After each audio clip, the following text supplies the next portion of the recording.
Goeiedag geliefdes, ek hoop dit gaan nog goed met elkeen van julle.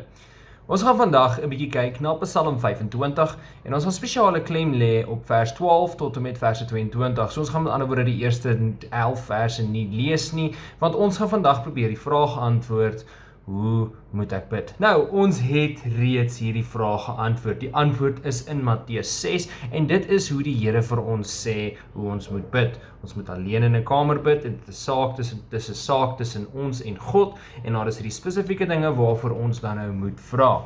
Maar ons gaan vandag die vraag probeer antwoord met watter emosionele toestand is 'n mens veronderstel om gebed te benader.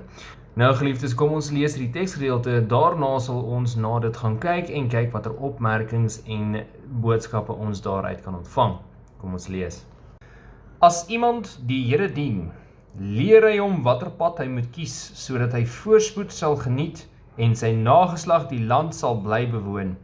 Die Here neem die wat hom dien in sy vertroue en maak sy verbond aan hulle bekend. My oë is altyd op die Here gerig, want dit is hy wat my voete uit die vangnet sal hou. Sien my in genade aan, Here, want ek is eensaam en verstote. Ek verkeer in die allerhoogste nood. Bevry my tog uit my ellende. Kyk hoe sleg gaan dit met my en hoe swaar kry ek. Vergewe tog al my sondes. Kyk hoe baie vyande het ek en hoe fel haat hulle my. Beskerm my en red my, laat my nie beskaamd staan nie, want by U skuil ek. Laat onskuld en opregtheid oor my die wag hou, want op U vertrou ek. O God, red Israel uit al sy nood. Geliefdes, ons lees tot sover. Die eerste ding wat ons gaan bespreek is hoe ongelooflik kwesbaar Dawid homself hier aan die Here maak. Dawid kom hier aan die Here en hy vertel vir ons hoe ons moet vertrou op God en dan as ons op God vertrou, dan sal God ons in sy innersirkel inbring en wanneer ons daar is, dan kan ons dan nou weet wat is sy verbond en wat is die Here se plan. Dit is natuurlik 'n langtermyn doel wat ons dan nou het en ons weet eintlik wat is die Here se plan. Die Here se plan was om Jesus Christus te stuur om ons elkeen te red en dit is presies wat hy gedoen het en dan wat ons nou moet doen is glo dat Jesus ons gered het en dan is ons gered. Goed, om terug te kom by die punt, geliefdes. Wat Dawid dan daarna doen, is hy maak homself oop, hy maak sy borskas soos 'n kas oop, dat die Here sy hart kan sien, want die Here kan in elk geval jou hart sien, maar nou maak hy homself kwesbaar en sê, Here, ek is eensaam, ek is verlate. Vandag se mense sal sê, Here, ek is verlore, en ek is paniekerig en ek is gespanne. En so het Dawid dan nou voor die Here gekom en hy het hom gevra, Here, asseblief, help my met hierdie dinge. En dit is presies hoe ons na die Here moet kom. Ons moet nie probeer agter 'n skuld wegkruip nie, ons moet nie probeer maak of ons sterker en beter is en asof ons die situasie beter hanteer as wat ons eintlik doen nie. Nee, geliefdes, ons moet oop en eerlik wees met die Here, want hoekom nie? Hy weet in elk geval. Nou geliefdes, dit het my herinner aan 'n kort verhaal, kort metafoor wat ek gehoor het op die radio eendag, wat ek baie graag dan nou ook met julle wil deel.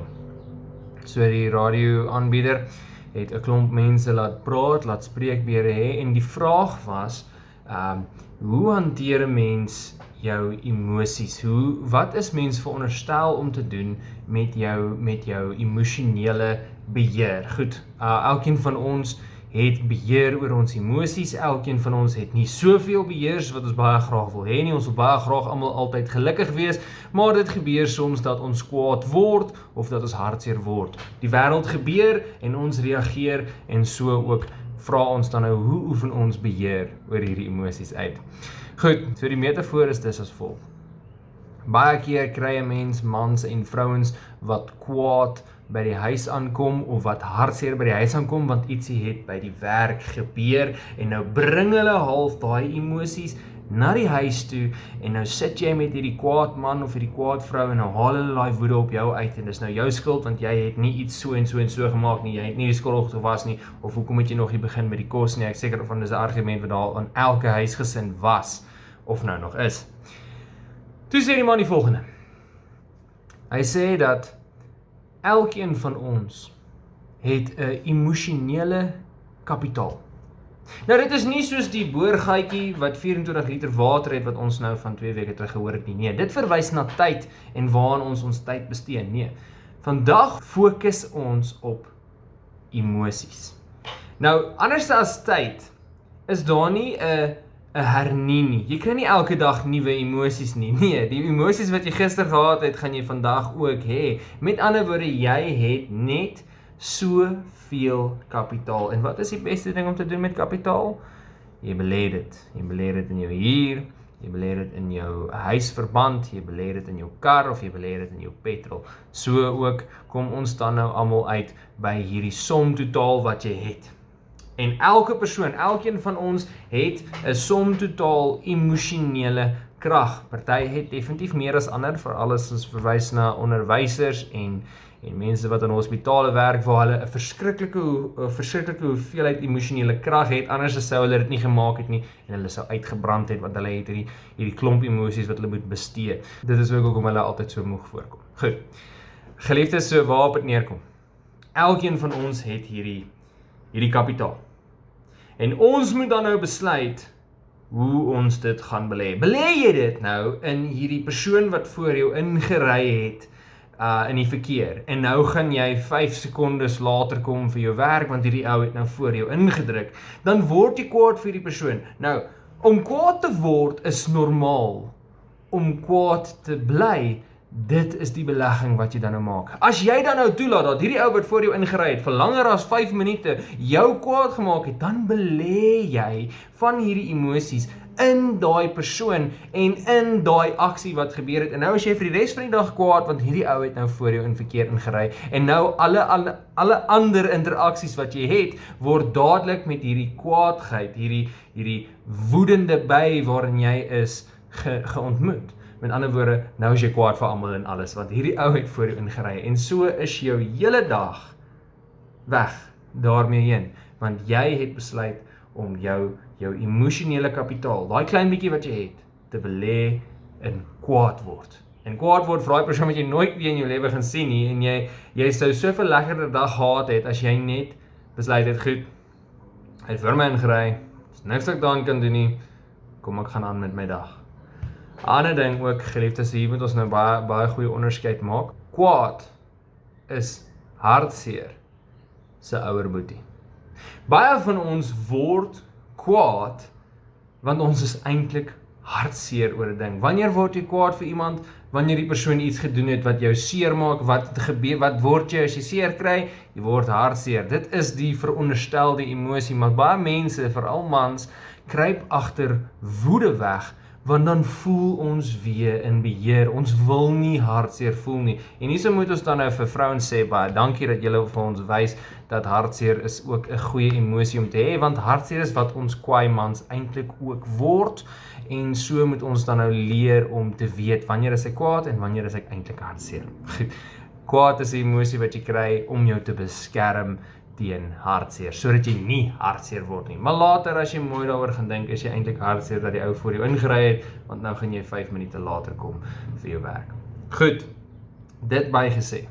Geliefdes, wanneer jy dan nou besef dat jy het net soveel emosionele kapitaal om te spandeer, en nie 'n dag nie, 'n jaar, 'n maand, as jy besluit om dit te bestee in woede en in hartseer, gaan jy jou dag mors, gaan jy die mense om jou se dag mors, en gaan jy jou familielede, die belangrikste, ook onderkry. So, ons moet dus dan nou ons verantwoordelikheid aanneem om te besef dat dit is goed om kwaad te word, maar dit is sleg om kwaad te bly. En dit is dan waar hartseer inkom. 'n Hartseer is 'n emosie wat nie kom en gaan nie, jy kan dit nie kies nie, maar jy kan kies om daarin te belê.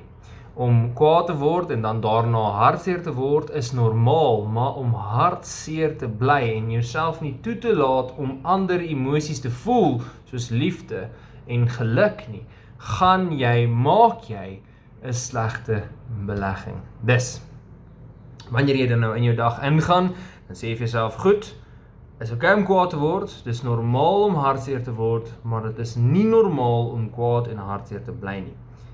ek gaan dan nou in my dag ingaan en as iets my sou kwaad maak of as iets my sou seer maak, gaan ek nie toelaat dat dit my hele dag bedek nie. Laat dit net daai kort sekonde vat en daarna as jy oor het en jy gaan aan met jou dag. 'n Goeie belangrike uitsondering wat ons hier moet maak is mense wat rou.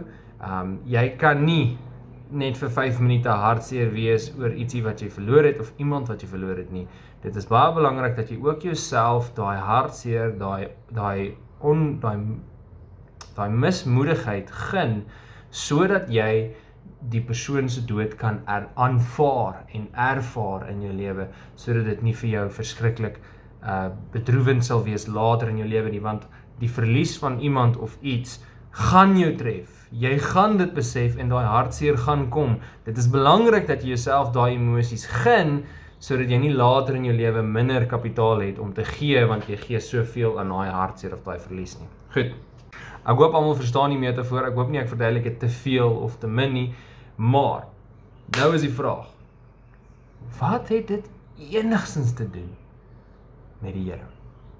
Wel geliefdes, in jou dag tot dag lewe moet jy op 'n bepaalde manier optree teenoor mense in jou lewe, veral familielede. En daar's ook, almal weet hierdie, in die besigheidswêreld moet jy 'n spesifieke klerestel aantrek, emosionele stel aantrek wanneer jy professioneel optree. As 'n kliënt lelik is met jou, moet jy altyd vriendelik wees, jy moet altyd nederig wees. Easy ding. Almal moet optree 'n spesifieke manier. Dit word van ons verwag van die wêreld. Maar dit word nie van ons verwag van God nie. Wanneer ons dan nou God benader, wanneer ons dan nou bid, wanneer ons dan nou vir die Here vir iets vra, het ons nie nodig om enige skuld, enige masker aan te trek nie. Ons kan in ons rouste rouvorm voor die Here kom en ons kan bid vir dit wat ons baie graag wil hê en op ons harte dra, en ons kan vra vir krag, ons kan vra vir moed.